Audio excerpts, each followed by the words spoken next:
A huge thank you to our partner Nutanix for that last session. Remember, we've got these digital breakout sessions happening all throughout the day. So for a full schedule, head over to the session builder and choose your sessions from across the Microsoft suite of products. My name is Sonia and I'm a Senior Cloud Advocate here in Australia. As a Microsoft employee working for Corp, but so far from the hallowed halls of our headquarters in Redmond, digital communication has always been paramount. Microsoft Teams was connecting our teams before COVID, and with the pandemic in full swing, more and more work is being done through Teams. But what has that done for our team culture? To help answer that, I'd like to introduce my guest, an ex-Microsoft MVP and an ex-Blue Badge, Paul Woods from Adopt and Embrace. Thanks for joining us, Paul. Sonia. Hey, thank you for inviting me along. I really appreciate it.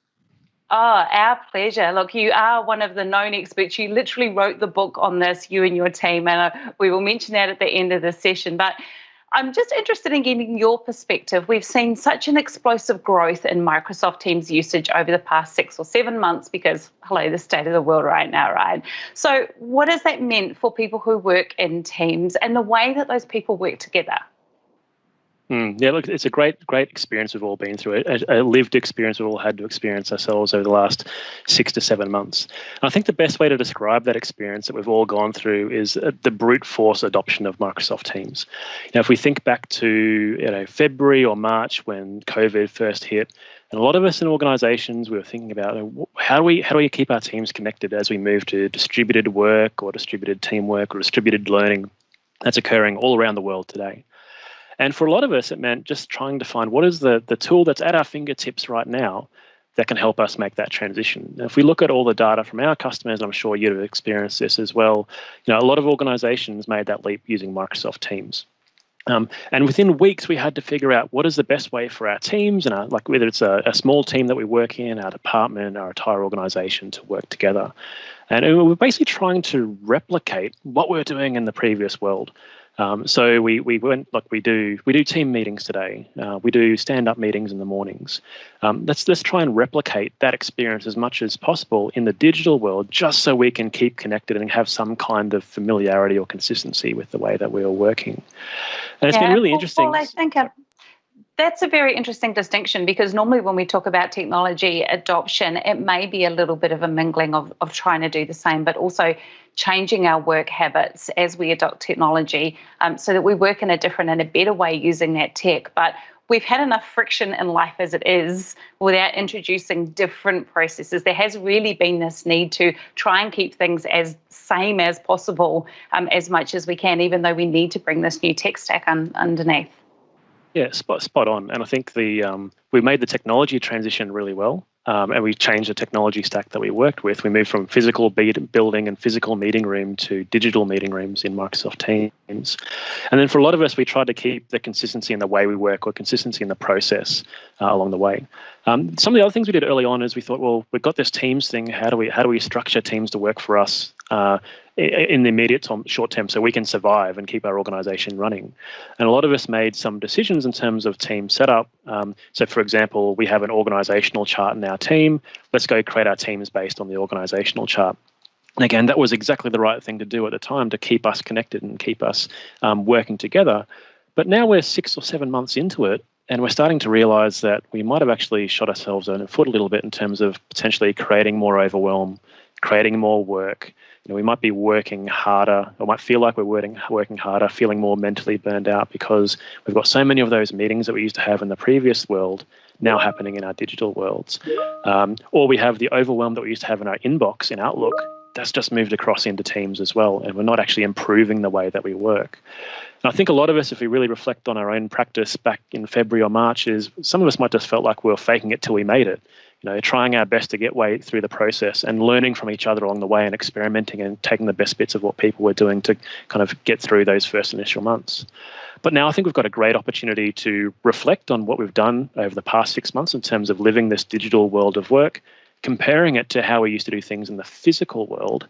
And then as a lot of our organizations are coming back to the workplace or hybrid modes of work where some of us are remote and some of us are in the office, it's a great opportunity for us to think about, how do we set ourselves up for success in the future? What are the things we can do in terms of behaviors we can change that'll make sure we can make this sustainable and not burn us out over the long term. And I think that's a very good point as well, because we're now starting to realise that this COVID response and the situation we're in where we're not in our office, it's not a short-term thing, right? It's not a 90 days and we're done and we're all going back to whatever normal was again. And it's a very interesting point. Jared, in his earlier session this morning on the future of work, actually talked about the human need to recharge to be able to perform effectively in the long term. So how do we make distributed work using technology like Teams actually sustainable in the longer term, now that we know that we're in for who knows how much longer of this kind of a working environment?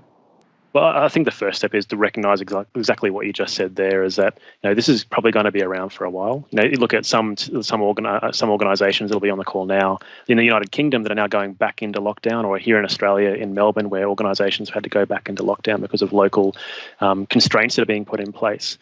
So it's really thinking about how do we become resilient. So in case things happen in the future and we need to go back into the more distributed lockdown world, then how can we make the most of unlocking and coming back into what would be the new normal, if we use the cliches that everyone's been talking about at the moment. And I think the first thing is recognising that's something that we need to focus on and deal with proactively. I personally feel burnt out quite often. I know, Sonia, I'm sure you're in the same boat when you're in back-to-back meetings and you don't have that switching cost we used to take so much for granted previously, when you had to walk to a different meeting room or you had to get in a car and drive to a different location for a meeting. We've lost all those natural breaks that were built into our workday. So making some decisions as a group in terms of what does that mean in terms of our workday and our schedule, and what kind of barriers we're putting in place to make sure we're not overwhelming ourselves with this communication and getting caught up from meeting to meeting to meeting without having those natural breaks in between. I know some organisations here in Australia, have actually put in rules in place to have the lunch break blocked out, as an example. Wow, yeah. And look, I just want to add that it's really interesting, because I think a lot of people expect that from, oh my gosh, online meetings and we're all working from home, and it's full on in terms of this is the alternative to how we used to communicate when we were in the office together, and we can't just walk together to the coffee room and carry on that conversation. The interesting thing that I found as someone who was already a remote worker, though, is just how much the volume of meetings has increased, because now everybody is used to that mode of communication. So even people who I wasn't sharing an office with now, my calendar and my meeting schedule is a lot fuller than it was previously. And I haven't changed how I work. And a lot of the people that I work with, I still would have communicated them with Teams anyway remotely. But for some reason, this volume has just gone up. And I can find myself not realizing how much time has passed and I'm still been sitting at my desk. I can go a couple of hours back to back with meetings, or bouncing between meeting to task to meeting. And it's really surprised me how little breaks that I'm taking. That's it. I think as a team, you need to sit down and talk about expectations. Now, if we look at some of the research we did with the Queensland University of Technology before COVID, some of the things that we know that has an impact on employee experience and work-life borders and how people can maintain good strength between work and life, sometimes has nothing to do with technology. And the expectations you think your manager has of you, or the expectations you think your peers have you in terms of your responsiveness and how you engage with each other, they're the things that drive behavior and can actually cause these situations where we feel like we need to be on top of things. We need to feel like we're in every meeting to appear to be responsive and things like that. And one of the key tips I'd recommend everyone think about is let's sit down as a team, let's sit down as a group and have a real conversation around how do we make this work for us. Let's not assume that we need to be on meetings all day. Let's not assume that we need to be thinking face-to-face in video calls and video conversations all day. There's lots of other tools at our fingertips right now inside of Teams that can help us take some of that overwhelm away. Some of the things we can consider is, let's try and do everything asynchronously first. So let's not set up a meeting as the first point of call to have a conversation. Let's just get a text conversation going within a channel within a team. Let's have a threaded discussion over a couple of days to get to a point where we've kind of thought about all the different options. Then get on to the meeting and have the decision-making conversation about it at the time. Don't just assume that every conversation needs to be a video call or a meeting to take place. Because what that allows each individual in the team to do is take control of their day, make it work for them, and not be dictated by whoever's organising the meetings within the team. Other things you can consider with that is, being really clear about expectations around responsiveness. So you might have a team where you have an expectation where you want to see a response within a day, but there's other teams where a response within a week is quite acceptable because of that project or the cadence that that particular initiative is going at. But we need to have these conversations and agree to these things as a group to make sure that we're all on the same page and we know that what the expectations are of others within the team that we're working with. I'm going to take some notes on that because I think I need to email a few people and improve some of the ways we work. It's funny because we are so used to having active conversations in terms of that being how we collaborate and how we do, teamwork and group work together. So to actually question that and go, maybe asynchronous is a better mode to maybe get into some of the what's in scope, what's out of scope type stuff out of the way first before you get in that meeting call. Like I just love, like, our whole conversation Ignite has just been worth it for that one tip for me. Oh, perfect. Excellent. Again, the organizations that were working distributed or working remote COVID, that's how they made it work beforehand, right? Distributed learning has been happening for 25 years. It didn't require video calls and meetings to actually occur. There's ways that we can use asynchronous communication and documenting our work as we go so it's discoverable and things like that. That can shortcut a lot of the things that we're using meetings for today. And I think this is one of many things we can consider with that. And another one I've seen recently is organizations or individuals in organizations setting the default meeting times within Outlook from 30 minutes back to 25 minutes or 20 minutes, which is, again, as a simple setting you can change within Outlook. But again, as a group, if you're doing that for all of your meetings, you're automatically building in that 10-minute or that 5-minute break in between what feels like those back-to-back-to-back conversations that you're always running between. We don't run anymore. We click a couple of clicks to get to. It gives us that natural breathing space within the day so we don't feel as overwhelmed. And one other thing with that is just making sure that we're actually stopping work and actively stopping work. And one of the things that I think is really important here is thinking about notifications and that mobile phone that's in your pocket that is always consistently drawing you back into work when you're finished for the day at 5 o'clock or 6 o'clock in the evening. So making sure you're using things like quiet hours within Microsoft Teams to turn off the notifications or remove that distraction from you when you're trying to catch up on a Netflix show or spend time with your family over dinner or have a weekend away. And recognizing that people may absolutely be working at those times because it works for them now because of all the different personal and professional constraints that are happening because of the environment we're working in at the moment.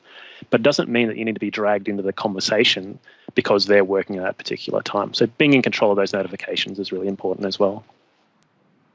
And that's a very valid point too. It's not necessarily about not working outside of the 9 to 5. It's about working when it suits you because you're dealing with everything else right now, but not being at the beck and call of those notifications when it's not convenient for you, just knowing that you can catch up later. And because you've already set that expectation with your team that you don't need to be immediately responsive during those times as well. That's great. So if we've got to that point where sort of the culture of the team and the communication, the collaboration is working well, what's next? Where do we go from there? Oh, look, I think there's so many opportunities with Teams as a platform to integrate your business processes and your work practices into those spaces that you're working in. So consider things like how we can use like the browser tab or the website tab within Microsoft Teams to bring those third-party applications that you work with day to day into the space to reduce the switching costs between your collaboration space and the systems of record you need to work with every day. Or other great things like Project Oakdale and some of the announcements around Power Platform. So having experiences built in Power Apps, automations with Power Automate, and then Power BI to allow you to make really informed decisions and get insights out of the data related to business processes, all within the Teams environment. It creates this really compelling way where you can kind of focus your attention on a task at hand or the work at hand within a team. And then when you need to get out of that, you can just minimize that team and move on to that other thing or get away from work when you need to. That's an important differentiator as well. And I don't think people that are used to chat and meetings are used to actually seeing this as a platform to pull in all those other application signals in. Do you have any quick examples without naming names of maybe some industries or some workplace situations where you've seen that kind of application integration work really well? I think in the areas that we focus on, healthcare in particular, So, how do you integrate into systems of record, like patient management system as an example, in retail, in product catalogs, and being able to look at information out of those and bring them into the spaces you're working in. In government, there's lots of data sources around government and processes within government where you can very quickly, kick off a process or watch a process or see the process from start to finish within a Microsoft team, using all those features of the Power Platform as well. So I think, the opportunity is almost boundless in terms of what you can do there. But the key thing is making sure that we're designing teams in the right way. They're focused on solving problems where we've got clear purpose in what we're trying to achieve, and we've got the right people in the space the first time. If we're doing that, then we're solving quite a lot of the issues with overwhelm. We're getting focused on work, and we actually deliver value to our organisation in the long term. Absolutely. And look, this whole conversation has been valuable. So, Paul, thank you so much for joining us. If you'd like to learn more about the book that Paul and his team have written, Adopt and Embrace Microsoft Teams, check out teamsbook.info. And also, we've got a great Ask the Expert with Crestron, all about creating a resilient, inclusive, and hybrid workplace with Microsoft Teams. That discussion and our next block of digital breakouts kicks off right about now. So head over to the session scheduler for more, and I'll see you later.